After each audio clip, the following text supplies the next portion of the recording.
Hello, gamers, and welcome back to another episode of the Cuddlepunk Podcast. It is unseasonably warm in Chicago right now. It's October, end of October, and it's about 75 degrees for some reason, which is why, once again, we had to get the hottest, specifically the hottest wrestling booker and probably one of the hottest wrestlers in the city of Chicago, the booker, CEO, and owner of Freelance Wrestling and indie wrestling veteran, the one and only marvelous Matt Knicks. Matt, how you doing today?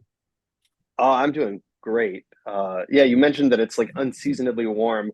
I left the house today expecting it to be like in the low 60s, and it's like 80 degrees out, and I'm like, this is great. I mean, global warming sucks, but if we can get more 80-degree days in October, I'm not mad at that. We're both around the same age enough that global warming will affect us in our lifetime. It will be bad, but we'll at least have known that we will have had these days to like make it a little bit better. Please, let's try to save what we can, kids, everybody out there.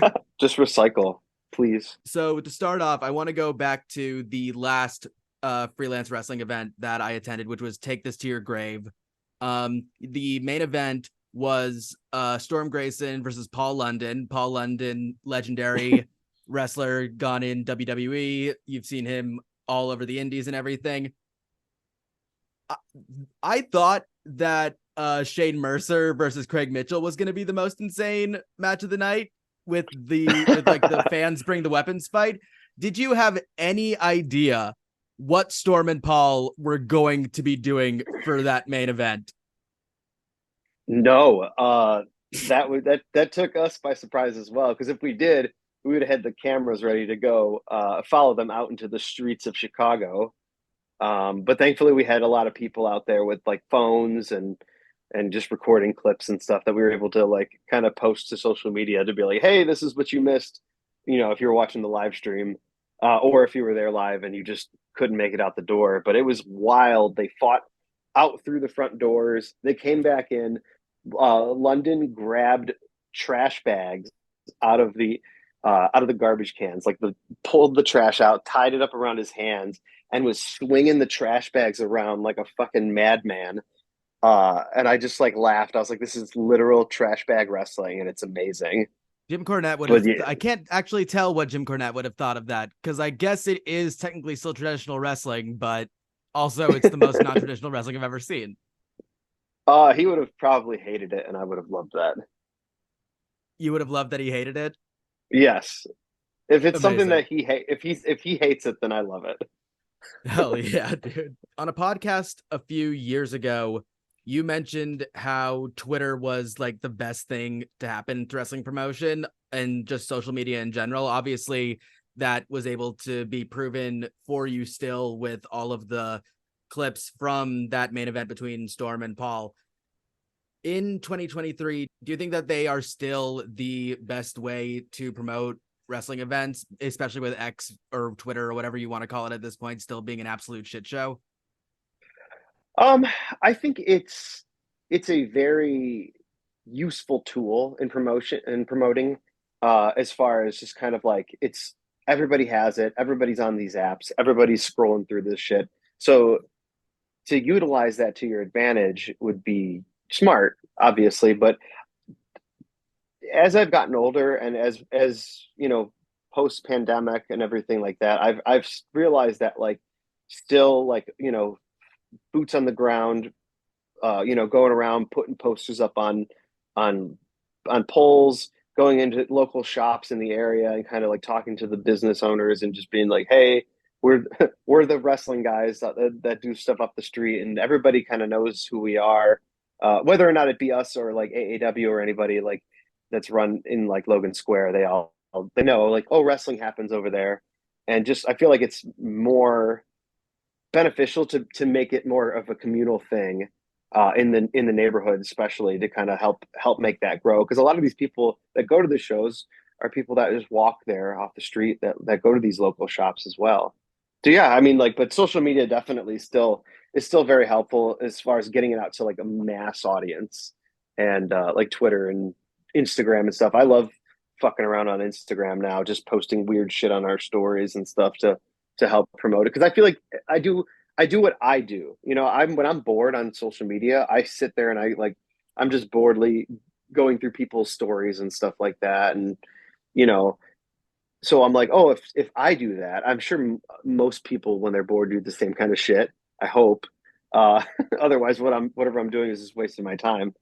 Um, but no, it's fun to just kind of like play around on there and just kind of see what gains interaction online and I feel like that's fun too for people, like for fans to kind of like interact with brands that they like, and freelance being like our brand.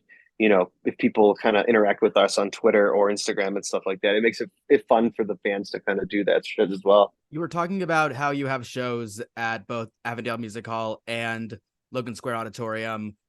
I remember you used to be Logan Square exclusive other than the Freelance Underground stuff. You're going to be back at Logan Square Auditorium for this upcoming show on Friday the 27th. When this episode drops, you should all go. It's going to be amazing. What's the reason why you guys are no longer exclusively with Logan, and why have you been doing shows at Avondale recently? They had Star Wars burlesque show that was kind of taking residency up at Logan Square Auditorium for most of the summer. So we kind of had to bounce around a little bit and find a different venues to kind of try to run shows at. And now that they're gone, we're able to run back at Logan Square again. And we're always looking for different venues and stuff. It's just like it's hard in the city because like there's only so many venues that are big enough to host a wrestling event that don't cost so much.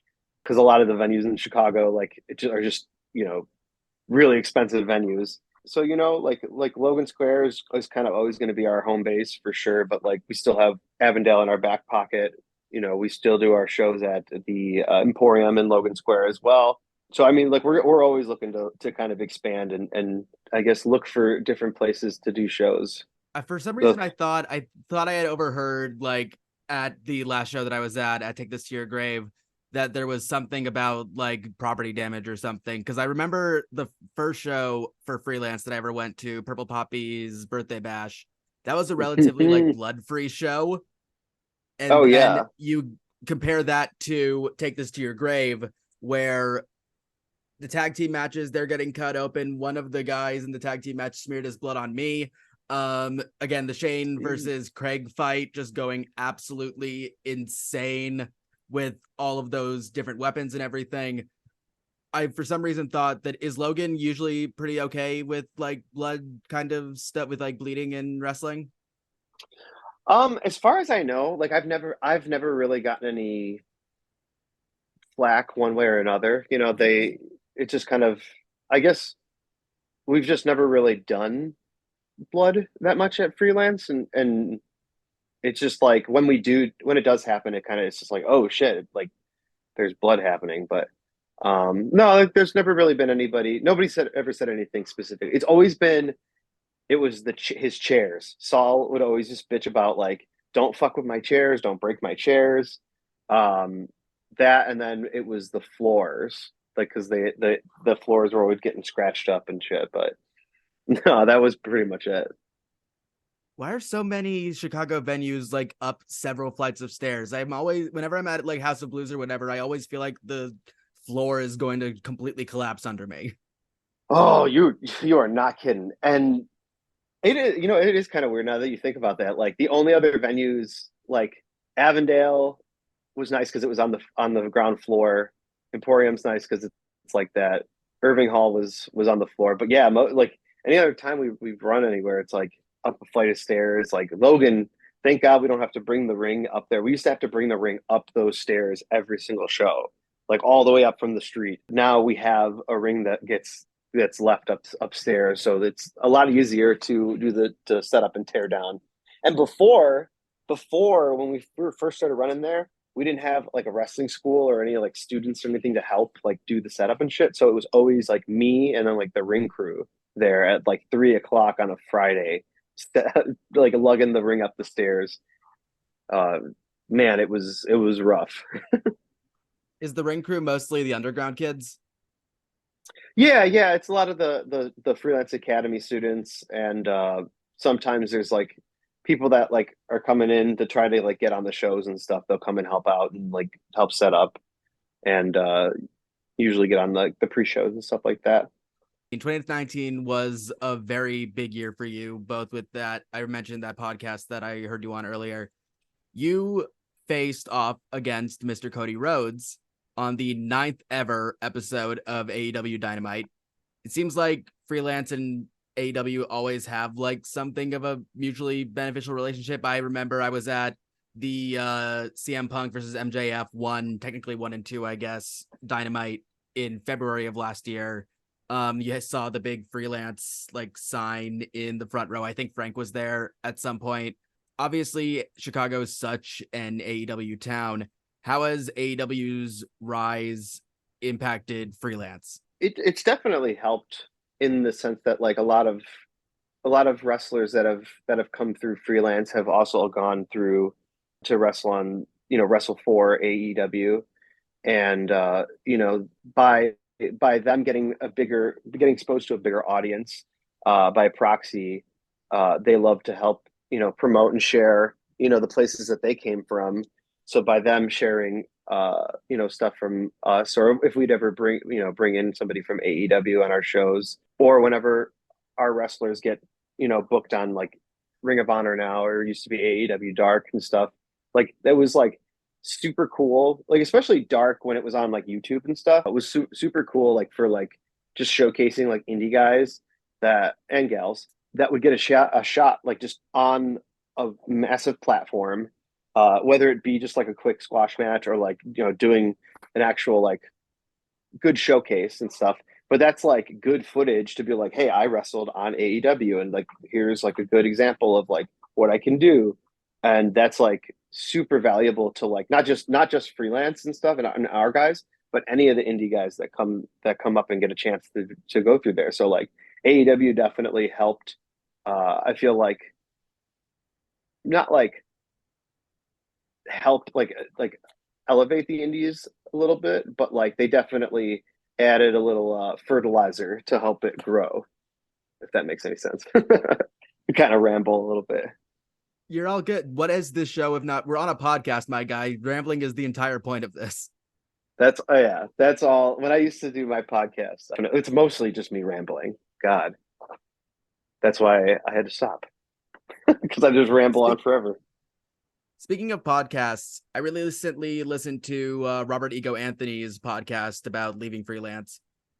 What, in your opinion, did Ego's reign mean for Freelance? And also, could you explain to the viewers not necessarily familiar with the great state of Illinois why Joliet sucks?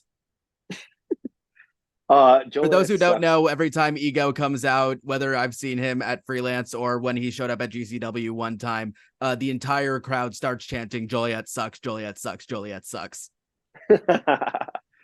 Well, have you been to Joliet? I have. I've only been to the Rialto, but I mean, the Rialto's fine, but I imagine it sucks very bad. It's kind of just like it's far enough from the city that it's like kind of rural a little bit, but it's close enough to where it's like still kind of not urban, but like suburby. So it's kind of like this mixture of like suburbs and rural, and everyone's kind of just like, oh yeah, it's like crackhead, like southern town over there, Joliet. That's how it always felt like for us growing up. I grew up on the south side of Chicago, but Joliet's just so far. I'm just like, it's like barely Chicago. If that's the case, why do you do so much? Freelance Underground, it seems like is exclusively out of Joliet. I don't know. They love Joliet for some reason. So are you not the booker for Underground? I don't know. No, I do. Freelance and Freelance Underground are actually two different companies. That but for those we who work don't know, Freelance is essentially Freelance Underground is essentially Freelance Wrestling's NXT, where it's like their developmental program. Yeah, basically. But the guy who runs Freelance Underground is James Russo, and he actually helps me run Freelance as well now too. So we kind of we all work together, but like Freelance Underground, he kind of does his own thing with that. Freelance Wrestling, he just kind of helps me with that. It feels like Ego was just champion of Freelance for the longest time. Plus, you combine that with the Legacy Championship as well. I mean, how important was Ego Anthony's reign to Freelance? Oh yeah, I mean, it was super cool because like Rob has always been like one of my favorite wrestlers. I always tell him that too, and he like I feel like he probably was like, yeah, whatever, I don't believe you. But like when I was growing up, like as a teenager going to indie wrestling shows, like especially like those Ring of Honor shows in the early to mid 2000s, and a lot of like the local talent would get uh to wrestle on like the pre-shows there or like get used on like the dark matches. Rob was there as Egotistico Fantastico, and we'd always just like he was just like good. He like and we always like loved him because he was like a local dude, and just like following his career as he went, you know, to sign with WWE, get released, you know, then he like, you know, when he was CZW champion for a while, like and then when I started like getting into wrestling and getting booked on shows that he was on, I was like, oh shit, like it made me feel like I was like, you know, oh, I'm going in the right direction because like I'm on shows with Robert Anthony because Robert Anthony wouldn't be on bad shows. Um, so like, and it was like the first kind of time I ever felt like not starstruck, but like, oh shit, like this is like a dude that I used to like actively watch and go to shows to see, and now we're like sharing a locker room. And and he always like was super helpful with us like when we were first coming up, and when I started wrestling at Resistance Pro Wrestling, uh Billy Corgan's old company in Chicago, Rob was kind of one of the top guys there, and so it was really nice and cool to like kind of, you know, work closer with him in that aspect and learn a lot from him. And when I started freelance and had the opportunity to book him, I was like, dude, like I would love to have you come over here. And for the longest time, like he was like it's funny because he came in as a heel initially and in freelance when we were still wrestling at the Abbey pub, and just like would talk so much shit on the mic and just like say he would just like berate the crowd so much that eventually the crowd just started cheering him, and then eventually he became our biggest baby face. But yeah, no, like it's Rob's been such a big help with freelance, and he like puts so much like passion and like effort into like every like the stories that he's like involved in, and like whether it was him wrestling with Kylie Ray or you know him with Frank, you know, like doing his double champion run, or like you know this story that he did with you know Storm Grayson, helping elevate him as well. Like he did so much to help the roster and like the show itself. Like you know, there wasn't much more he could have done at the end of his run there. You know. Very long reign. I would argue that one of the things you left out about his reign was, in my opinion, one of the biggest moments in wrestling history. You turned Mick Foley heel during Oh during yeah. Robert Ego Anthony's reign. Was the intention going into that to turn Foley heel? Because Mick Foley has never been a heel throughout the entirety of his wrestling career. Like before WWE, back when he was in Japan, back when he was doing like just the indie type stuff, he's never been heel, and he turned heel facing arguably maybe the biggest heel that you guys have ever had in Ego Anthony. Was the intention going in to turn Foley heel?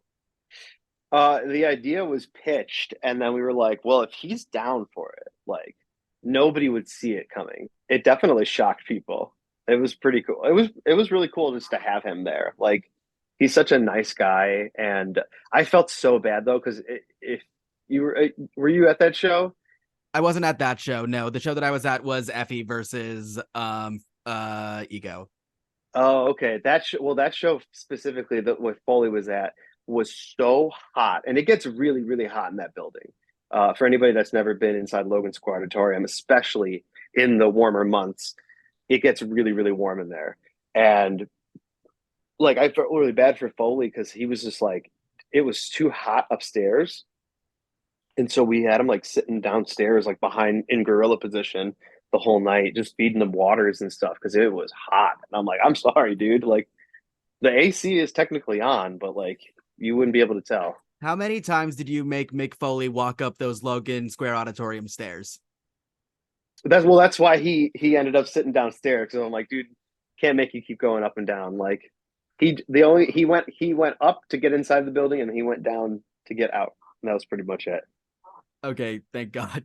I can't Yeah, imagine with putting his knees. Oh god. exactly making the man who got put off of and then through Hell in a Cell by the Undertaker, making him go up and down those stairs more than once or twice. Like that's I think that counts as elder abuse actually. Yeah. Going back to your match in AEW for a second, like I said, you faced off of against Cody Rhodes, who is now probably the top babyface in WWE. Do you feel as though, like, let's go through your feelings like before and after the match and everything, and now 4 years later with Cody being so up in WWE, do you like feel as though you played a small part in Cody's ascension to superstardom? I don't know about that, but It's a jerkish way to ask that question, but it's also the only way that I could really get it across. no. I understand. No, dude, like Cody's so fucking awesome.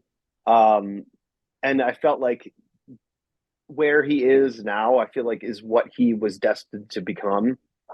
I mean, it's how he's always presented himself. It's how he's always believed that he was, and he always was so consistent with that. His presentation of like how he is just like a star, and getting the opportunity to share the ring with him was awesome. Like, totally took me by surprise that day. Like, didn't expect that when I showed up that day to do extra work. Um, but it was super cool. It was an incredible opportunity, and it got freelance over a little bit, so that was pretty cool. Do Um, you have your gear you, with you when you were heading over there if you were going to be doing extra work? yeah. I always like whenever we go over there, we bring like they tell you just like dress like bring like normal black dress clothes, but bring your gear, just in case. You never know, what they might need you for. And had I known that there was any possibility of being on television, I would have gotten my hair cut and like made it look nice. And I just show up looking like a slob, and they're just like, "Oh yeah, you're gonna wrestle Cody tonight." And I was like, "Oh yeah, okay." And they were just like, "No, we're serious. That's what's happening." And I was like, "Oh fuck, okay, cool." And so he comes over like later on, and look, and I've met him a couple times too from like working at Pro Wrestling Tees. Like he knows who I am as like one of Brian's guys. So he was like, "Hey, like what's up, dude?" Like, kind of told me like, "Hey, this is what's going down. This is what the match is going to be." And he's just like, "Is that cool? Like, are you okay with that?" And I'm like, "The fuck?" I was like, "This is your show, motherfucker. Like, I'm cool with whatever you need me to do. Like, I'm down." And he was kind of just like, "Okay, cool. Thank you so much." Like, thanking me for some reason, just being like, "Oh," I remember him being like, "Oh, are you? Is this the biggest crowd you've ever wrestled in front of?" And I'm like, man, this is probably the biggest crowd I'll ever wrestle in front of. And he's like, "Are you nervous at all?" And I'm like, "Not really." I was like, "Cause like my vision's so bad." I was like, "If I take my glasses off, I can't really see anybody past the ring ropes anyway, so it all looks like a big blur." Which I guess works to my advantage. I never really get like I've honestly never gotten like stage fright, like being in the ring or anything like that. It's just kind of like second nature.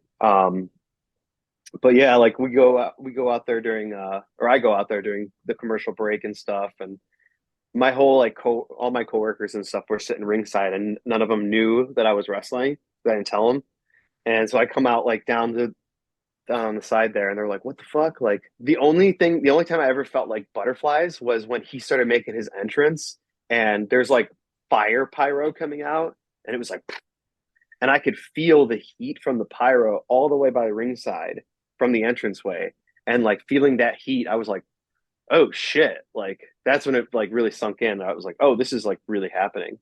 But it was super fucking easy and like fun, and I kind of got scared at one point because we circled in the beginning of the match, and the crowd is chanting freelance wrestling like during the beginning of the match, and he stops and he kind of like does like a little look around, and I kind of like stop, and I'm like, he like looks at me, kind of like gives me a little smirk, and I'm like, "Oh shit."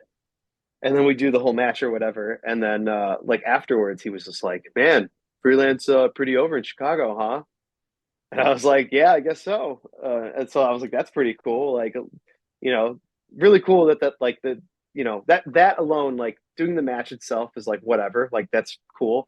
But like to see like people that I don't even know, like to just know of this like silly little wrestling company that I made up one day, kind of give it like its props on a large scale, like on a national program like that, is like that to me means more than anything. Like that's the coolest thing that'll probably ever happen to me in wrestling is like having those moments like that.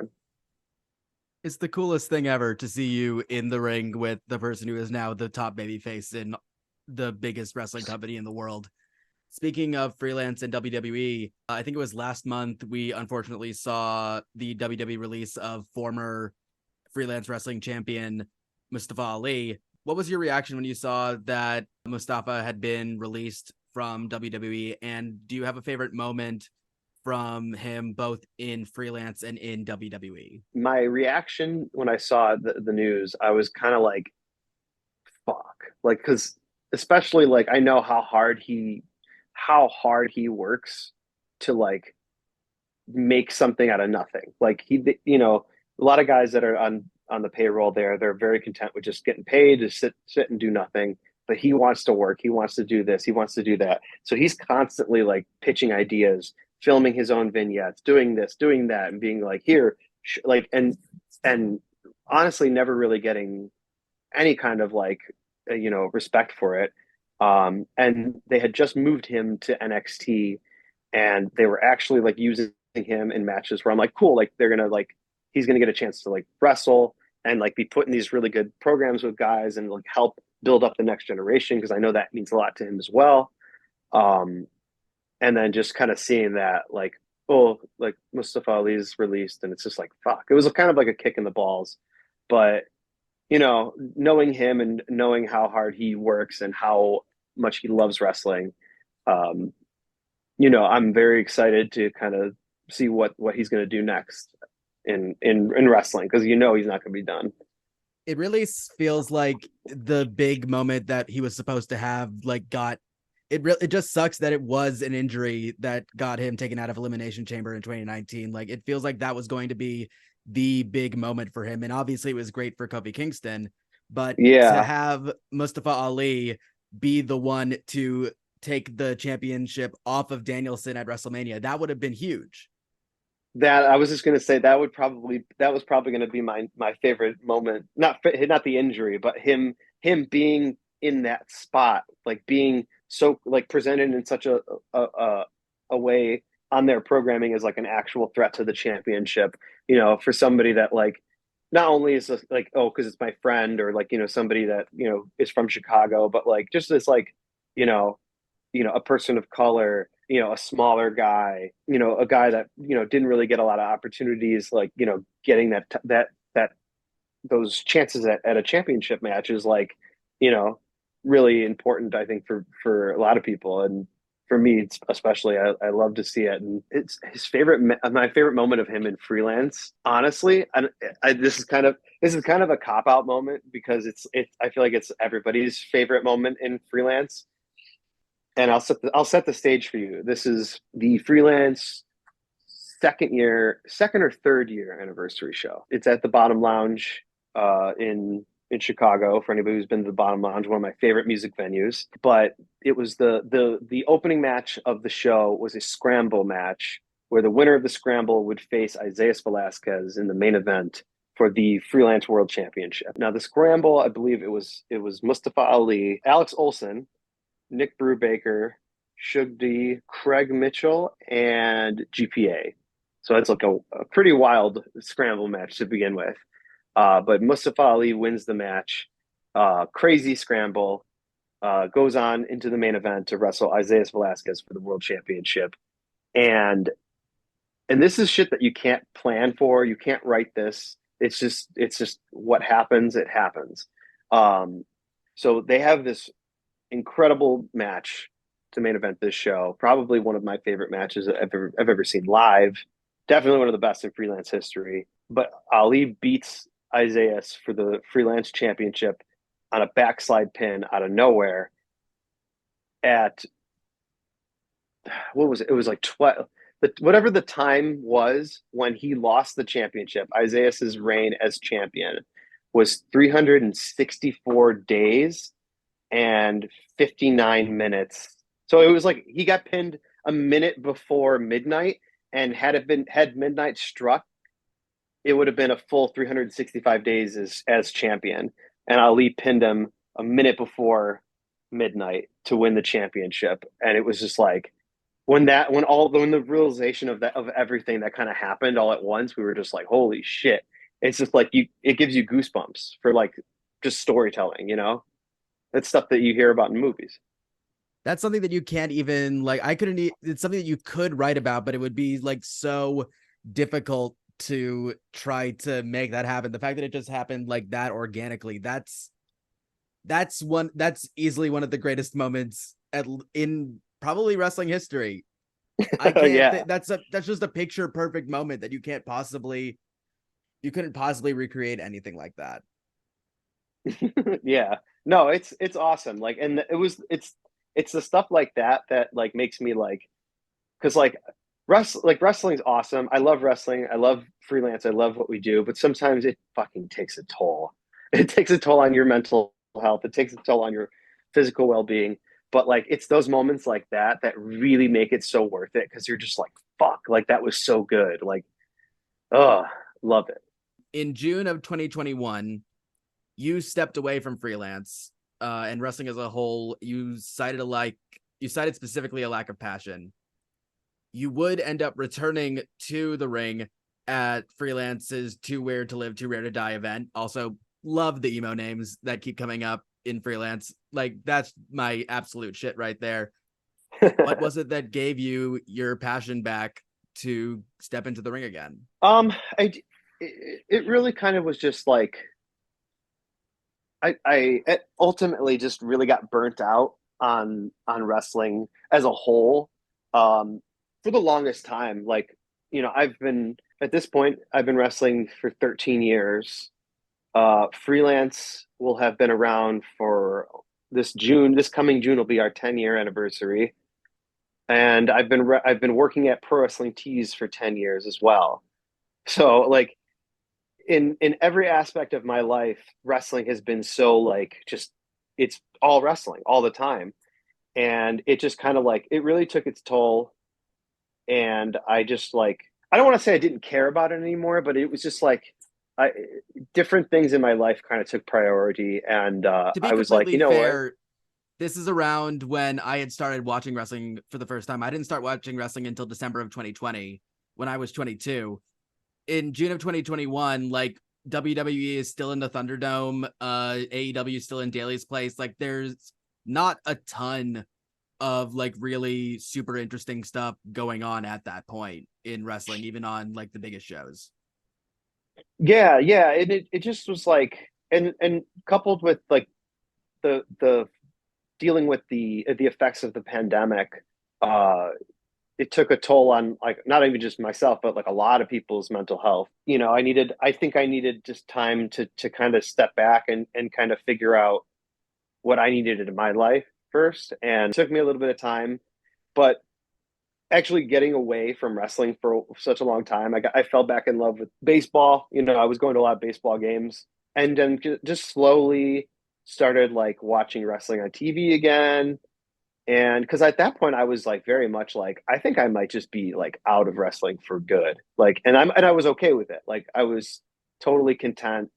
Because I was like I didn't want to do it or be around it if I fucking like hated it. Because at that point it's just like what is the point of doing it? You know, it's just so I was like I started watching wrestling again, and then like I would still go to the freelance shows, and like I had like I have a great excellent support system with with people helping with freelance. And now like it used to be me just doing everything by myself and just like hating my life. But now I have people that help me do it, and I hate my life. But no, it's been great now. And like to kind of have that love for wrestling back again is been important because like and honestly seeing the students like come up in the wrestling school like kind of have that like passion and just like they're all super like just like excited for any show that they're on and just like and to me it's like I miss that feeling because to me I'm like so jaded and just like it's just like oh this is this little show here at this place whatever like I don't even care like I remember the days when I like first started wrestling and I was just like holy shit I can't believe I got booked on a show like this is amazing like I'm gonna go out there and fucking kill it like and I'm like I just miss having that feeling and like see these kids having it and it kind of like sparked my love for wrestling again and I'm just like yeah fuck yeah man like I don't know if I'm gonna be going out there and like trying to like kill it every single time like that's for them to do but like it feels good to be involved and like and to kind of see the growth of everything and everybody else around it. Unfortunately, I have not been able to see you wrestle, but I have been able to see you come out when you came out at Purple Poppy's birthday bash, coming out in all of your Purple Rain glory. When we come back after this break, Marvelous Matt Knicks and I will be ranking every single song on Prince's Purple Rain from worst to best. Stick around. We'll be right back with the Cuddlepunk Podcast. Welcome back to the Cuddlepunk Podcast. I am your host, Veronica Vex, the dumbest girl alive. I am here once again with Marvelous Matt Knicks, owner, founder, and CEO of Freelance Wrestling. Every single match and every single time that Marvelous Matt Knicks comes to the ring is always accompanied by the beautiful sounds of Prince's Purple Rain. Today, he and I are going to be ranking every single song on Prince's Purple Rain. Obviously, this is the lowest stakes undertaking. We are completely qualified to discuss one of the greatest albums of all time. I have my list. Matt has his list. We're going to go through each song on the record individually from the very top, and we are going to arrange them worst to best. And once we're done, we will have our full list together. Matt, are you ready to do this? I'm ready. Let's go. Alrighty. The very first song on the record, Let's Go Crazy. Now, obviously, it's a fantastic song. Obviously, it's one of the best songs probably ever made. Easily one of the best singles maybe ever made. I personally have Let's Go Crazy at number 5. I'll put it at fourth best. Okay. This was very, very closely was almost my wrestling theme song, but I felt like it just didn't fit right. But Purple Rain had definitely ended up becoming it. I do think that Purple Rain is probably like just with the whole like purple tuxedo getup that you have coming out to the ring when you're not in your ring gear and then just all of the purple on your ring gear. I do think that Purple Rain works a bit better. I'm willing to bump that song up to number 4, I think. My only thing with Let's Go Crazy is I have been to a lot of events in Chicago where cover bands have played, and I have seen a lot of cover bands just absolutely massacre Let's Go Crazy. No. Oh, that's fun though. I love a good bad cover band. It's a fun time. It's fun when it's actually bad, and it's fun when it's actually good. Unfortunately, a lot of the time it's just pretty mediocre, which is the worst thing that you can do for Let's Go Crazy. Yeah. The second song on Purple Rain, Take Me With You. I had this one all the way at the bottom at number 9. Yeah, that's probably where I would put it too. A lot of times I feel like track 2s on albums are either like I was just talking about this with somebody recently actually. If the albums open up with something like intro-y, like melancholy, and then track number 2 is the first like boom, like first big hit song. Or it's like you start off with something really hot and then track 2 is like, all right, we're gonna bring it down. Putting anything behind Let's Go Crazy is gonna be hard when you're going for when you have Let's Go Crazy, which is just so busting the door down immediately. But having Take Me With You come after it, I think it hurts Take Me With You a lot. And I think we can agree that Take Me With You is probably at number 9. Number 3 on Purple Rain, The Beautiful Ones. I don't know where I would put this. Maybe... I had this one at number 6. Like this is the last like song that I really think is like an amazing song on Purple Rain. I think that like everything after this they're great songs, but they're not at the level of everything else on the list. I think that Beautiful Ones I had at number 6 because it is like the least good of the perfect songs. I'll probably put this at number 8 for me because this is usually a skip one for me when I'm listening to this. Do we want to go with number 7? Split it down the middle? Yeah, let's do that. Number 4 on Purple Rain, Computer Blue. I had this one at number 7. The first part of it makes you think that you're in for this, like, that you're actually going to let, like, his backup singers, like, have a little bit more to do on the song. And then it kind of just goes into a straight instrumental, which is great. But I feel like the beginning of the song leads into, like, it teases way more than it ends up giving. Yeah. I don't know. I would probably put this one. Next song, one of the most influential songs probably in music history, given that it was this song that started the PMRC hearings. Darling Nikki, I have this song at number 2. Ooh, this was my number 3, but I fucking love this song. This song is amazing. This is Prince at his, like, probably dirtiest. Like, just Yeah. the most, like, I met this woman, she was here to fuck and nothing else, left out the door by the time I woke up the next morning. You are going to hear everything that entails in that short story in this one song, lyrically and instrumentally. It's a one night stand personified. Yes, 100%. Do you want to do 2 or 3 for this one? I can make the argument for number 3. Or sorry, Okay. for number 2. We can put it at 2. Number 2? Yeah. I think I'm gonna put this one at number 2 personally. Like, I think I'm gonna stick with mine and I'm gonna put it at number 2.